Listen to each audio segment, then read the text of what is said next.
You're listening to Choose Views with Richard Chu on WCPT 820, Chicago's Progressive Talk. Hey guys, welcome back to Choose Views, 773-763-9278.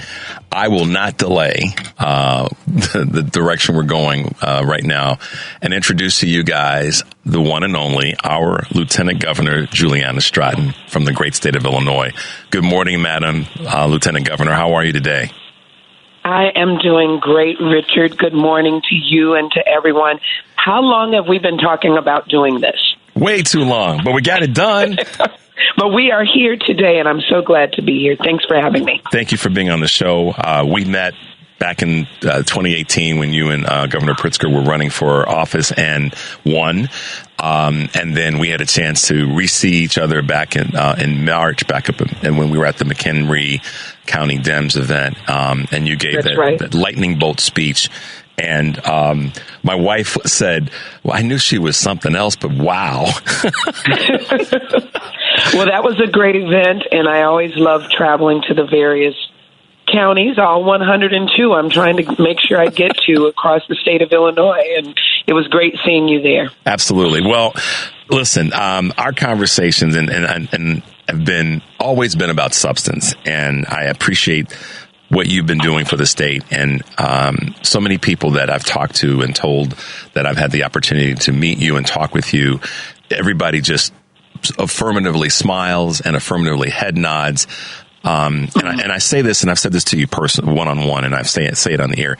You are doing a phenomenal job. You and Governor Pritzker are, but you are, if there's a prototype of a lieutenant governor in the country, I would say that's certainly who you are. And I appreciate your leadership, and I think you know that.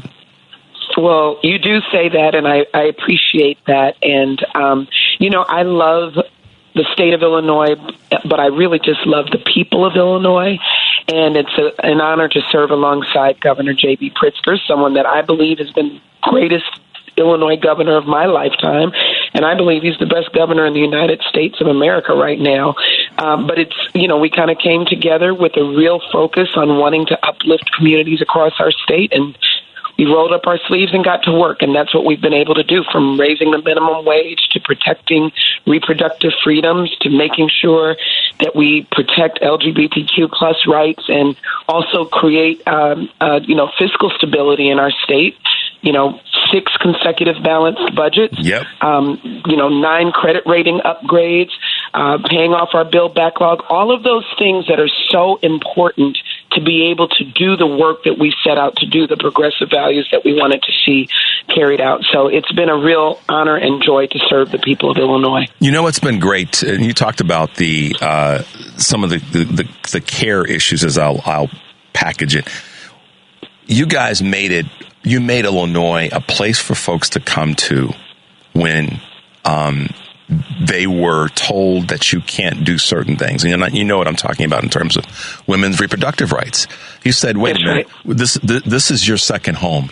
You come here, we got you. We're going to make sure that humanity reigns from our administration. And I'm telling you, Lieutenant Governor, there are so many people that I know in different states that were like, wow, you guys in Illinois are getting it done. And that's something that you get to hold your head very, very high on in that space. Well, it's something, think about it. I mean, before the Dobbs decision, we here in Illinois were proactive. Mm-hmm. We passed the Reproductive Health Act even before the Dobbs decision because we trust women, and we were listening to women, especially those on the ground, saying, this is going to happen. Like, these rights, we know we had the Roe versus Wade decision, but trust me, they are working day and night to try to take away reproductive freedom. And so we were proactive, got the Reproductive Health Act passed here in Illinois, signed into law. And then we went from there because we knew that after the Dobbs decision, there would be women all across the country who would need to make sure that they could access safe reproductive care, full spectrum of reproductive care.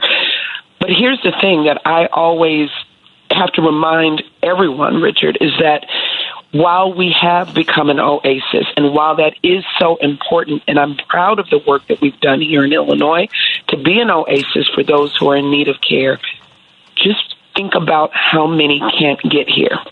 Think about those that don't have money for transportation, who don't have money for hotels, who can't take off work because unlike Illinois, they don't have paid leave for all workers. They don't have child care for the children that they have. And so they can't come to Illinois. And they, trust me, they are coming from all over the country, not just neighboring states. And so, that's why this election come November is so important, because there's lots of reasons why it is, but one of the ones that motivates me is reproductive freedom, and we know that Vice President Kamala Harris and Governor Tim Walz as a team are the only ones who have made it clear at the top of this ticket that they are going to make sure that they want to restore the protections of Roe, that if she were ever to get a national abortion ban, total abortion ban on her desk, Vice President Harris said she would veto it as president. I mean, we have to remember this is not just about what's happening now. It's for the generations to come after us, and that's why this election is so consequential. That's so well put. One of the things that I've been pushing men to do is to recognize that the reproductive rights isn't just a women's issue.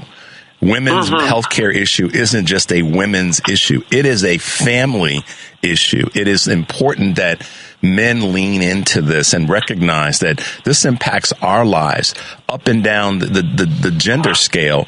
And I'm fingers crossed and fists clenched that men recognize this isn't just about women. This is about us as guys and as families. Absolutely. And thank you for making sure that message continues to be put out, because think about it. The decisions that you make in event. Let's just start with the fact that people are also thinking about their own daughters, about their own partners, about their own family members, but even more so based upon what you've said, these are family decisions. If and when you decide to become parents, what is the economic outlook for your family and what you can afford to do? Thinking about child care and all of those other decisions that have to be made. And I just think that message that this is a family issue, it's not just a women's issue, it's a family issue, is something that continues to be amplified because it's so very true. You've got a couple of initiatives that I think are just amazing in terms of the Women and Girls Council and your agricultural initiatives. Second term now, how are those going? What's your score for yourself in terms of those two initiatives? Well, I don't know what the score is. I never quite think about it in that way. What I think about is, how can I use my bully pulpit and the influence of the office of the Lieutenant Governor to continue to uplift our state?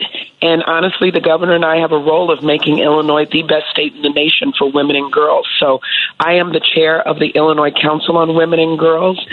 There's a few things that we are doing. One of them is an initiative that I launched this year called We Thrive. And it's really focused on women's economic health and wellness. We know, in fact, I just read an article today, and every day I'm reading articles about how women are still in need of building their confidence because they face so many barriers at every level and spectrum of our lifetimes, starting with as young girls and thinking about in third grade, having an opportunity to go into STEM, and how by third grade, girls start to lose confidence around math and science. And there's some systemic reasons for that. Or thinking about women and their student loan debt, and thinking about women who want to start businesses and getting only less than 1 or 2% of VC funding, or don't get as much money from banks to start their business. Women who are at the latter part of their lives, who only 50% of women say that they are ready for retirement. and yet they end up having to make more decisions because of our extended lifespans. So I am looking at the full spectrum of a woman's life and thinking about the economic barriers that exist for women and how we can tear those barriers down. Right now we are listening, so I'm doing statewide listening sessions to women from all demographics. I think this month we're talking to women with disabilities, for example, and talking about the unique challenges that they might face. We're talking with Southeast Asian women or South Asian women who can talk about, some of their particular barriers. But I've talked to women in labor. We've talked to older women who are retirement age. We've talked to, Black women and Latinas and just women, rural women, women in agriculture. So our goal is to listen to women and then devise a real plan around how we can remove those barriers. And then also with the Council on Women and Girls, we have a Girls Lead program that's going to be launched very soon, I believe this month. And this is where girls from 5th grade through 12th grade can shadow other women who are in leadership, me included, to really understand the opportunities that they have. And so this is our second year of that, and it went wonderfully last year. We heard girls say, I never knew that my voice mattered in Springfield, and now I'm thinking about getting into this field. So it accomplished exactly what we hoped for. That's fantastic. And again, this is one of those, if you can see it, you can believe in it, and representation conversations, because as we know as two African-American folks in this state, when folks see that there's things that they can do and be and believe in that, then they move in that direction. And that's of any community. It's not just, the African-American community doesn't have the market cornered on that seeing and believing. We know that we lost the James Earl Jones. And I said earlier in the show today about growing up, his influence on me, I never really thought, desired to be an actor. But the thing but you have the voice, Richard. You have the voice. Thank you. James Earl Jones had the voice.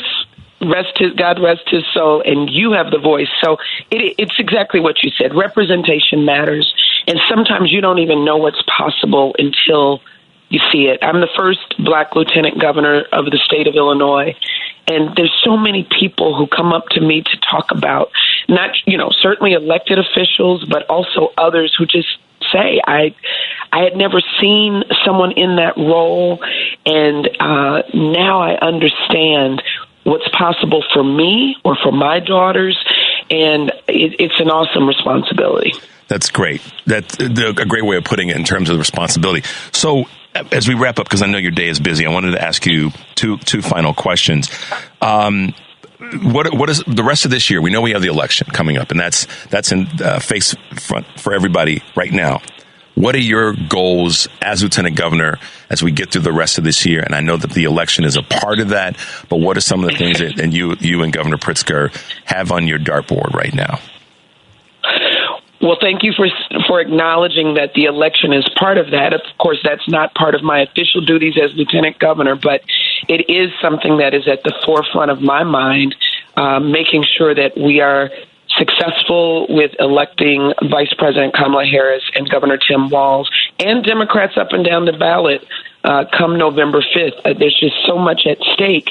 And many of the things that we are trying to do require partners in Washington, D.C. who can make it happen and who will support us and make sure that when we have a vision for our state, that their vision is in alignment for the country so that we can move forward and not go backwards, which would happen, of course, under another Trump presidency. But in terms of what we're doing just in my office, as I mentioned, we're going to continue to lay out the work of our We Thrive initiative. Briefly, I'll just say that my Ag Connects Us All initiative is focused on how do we continue to build a more diverse pipeline and get more young people to be thinking about agriculture, especially as the industry ages. And in fact, later this month, I'll be hosting my first Ag Tech Summit, which is really to focus on workforce development and really thinking about building opportunities. Listen, my family started off, when I think about my ancestors who had been enslaved, who were given a plot of land in Mississippi, now called Stevensville, Mississippi, named after my family. They were given a plot of land, but there were racist policies through the USDA that stripped the land from my family and the wealth that came with it, and from so many other Black families. And that story is not unique. And so I'm working to make sure that when we think about our state's number one industry, that we are making it accessible to all, and that we are tearing down some of those barriers that have kept too many people from benefiting from the bounty that this industry produces. And one of the ways is to help young people understand agriculture is no longer just sitting on a combine. It is no longer just a tractor. It is tech. It is ag law, agribusiness. It is communications. And if we don't make sure our young people know about these opportunities, they'll miss out on some really lucrative careers that can help them change the trajectory of their lives. And it's something that impacts all of us through all demographics, is our the agricultural part of our community and our society at large.